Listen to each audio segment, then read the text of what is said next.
We're speaking to Professor Dr. Friedrich Meyer Krahmer, who is the State Secretary of the Federal Ministry of Education and Research in Germany. Germany will be taking over the chairmanship of Eureka in the coming months. State Secretary, how do you foresee things going under the German presidency?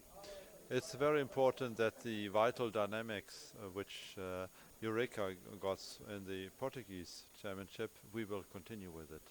So that it will be a mixture between continuity and innovation.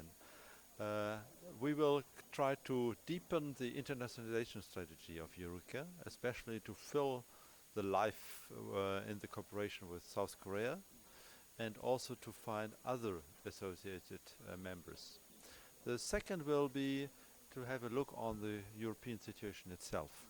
There is a strong need for acquiring new resources for innovation, especially in the next 12 to 24 months.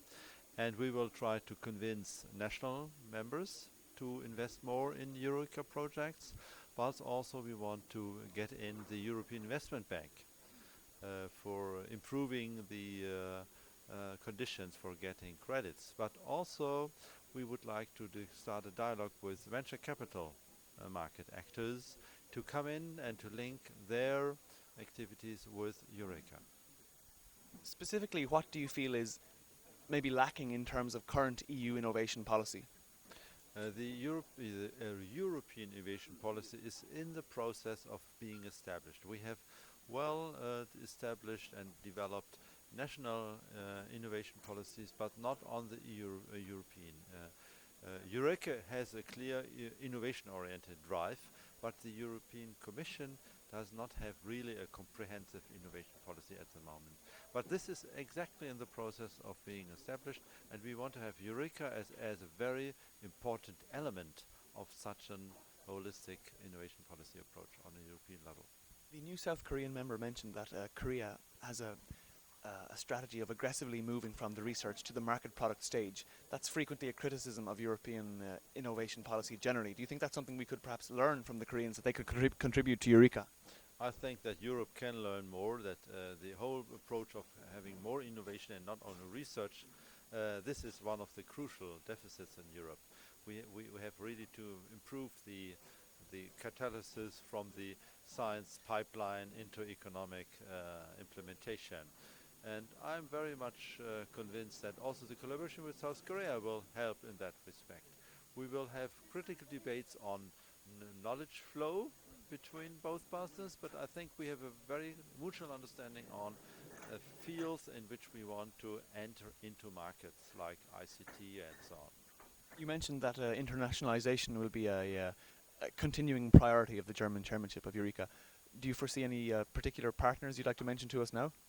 At the moment, I would not like to mention it because the members here expressed a very heavy concern on the selection of the next partners. I have partners in my mind. I have the idea that we should have identified 2-3 partners in the next 12 months and also trying to reach agreements with them. But we need first a very careful discussion within the members who these partners are, and therefore I would not tell you here at the moment what I have in mind. We followed the roundtable just here now closely, and it seemed that Russia, for example, expressed some concerns about the mission and strategic aims of Eureka. How do you assess those reservations as they were expressed? I think it's very important to have a dialogue with those countries like Russia. What are their interests, what are their expectations and their possibilities, what are our interests, and to discuss on a very precise and concrete projects, because we want to push innovation projects and to bring together partners from both sides, from industry, and I think if we go on that type of level of activity, some of the problems will be solved. One last question, this is slightly political. The forthcoming presidency of the European Union is Sweden, which is known to prioritize green tech, sustainable innovation and so on. That's also very strong in Germany. Do you think that Sweden will succeed in its goals of greening the economy, of producing a more sustainable European innovation policy? I think Sweden will be successful to try to combine the economic crisis with an innovation policy strategy, because the innovation policy is one way out of the actual crisis. And I'm totally convinced that this is an excellent approach. Whether the individual areas are green tech or ICT or new kinds of mobility, I would take that lead over. From the Eureka point of view, this is not so relevant what the governments would like to have, because Eureka is a bottom-up approach. Industry as well as science defines the areas they want to go ahead, and governments are facilitating that. But we have not the right and not the role to define these areas. This is really a bottom-up process. But it seems to me that the collaborative approach of Eureka in developing, let's say, cross-border green tech projects and so on could serve as an example for future EU policy.